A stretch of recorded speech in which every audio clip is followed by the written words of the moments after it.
Hey, Social Studies 7.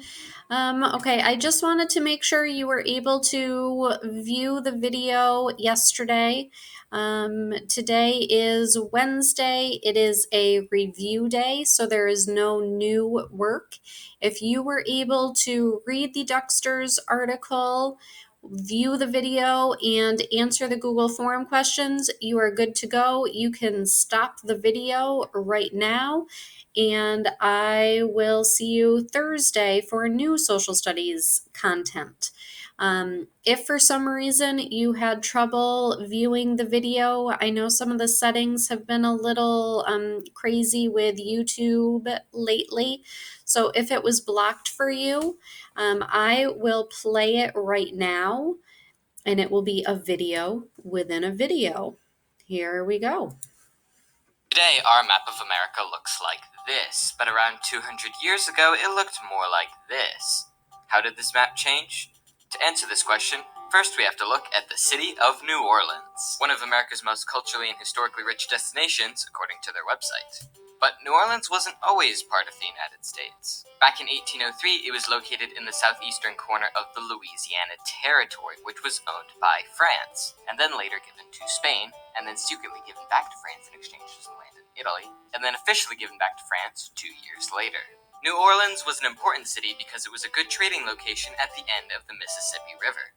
So the US wanted New Orleans, and newly elected President Thomas Jefferson sends two guys to negotiate with the French about purchasing the city. Jefferson's original instructions to the two men were to attempt to negotiate $10 million to buy either New Orleans, part of the Florida Territory, or at the very least secure access to the Mississippi River port. Now look at this from the French's perspective. Their plans to establish an empire in the Americas was failing. They feared a war with Britain was imminent and that their territory would likely be taken by Canada. So they offered the US a deal too good to refuse. They offered not only New Orleans, but the entire Louisiana Territory, and only bumping up the price from $10 million to $15 million. Now, President Jefferson wasn't totally sure about this purchase. He believed that the government should only do what the Constitution said, and there was nothing in the Constitution about buying land from other countries. But the Senate ratified it, and Jefferson allowed it, and thus the United States purchased the Louisiana Territory and doubled the size of the country, gaining 827,000 square miles for a bargain price. This was a turning point in American history for several reasons. It was the start of Manifest Destiny, which was the Americans' belief that it was their right to expand and settle coast to coast across North America. This also led to the Homestead Act, which allowed people to purchase land in the new territories at very low prices. It started at $1 per acre with a minimum of 640 acres, and later was changed to $125 per acre with a minimum of 320 acres.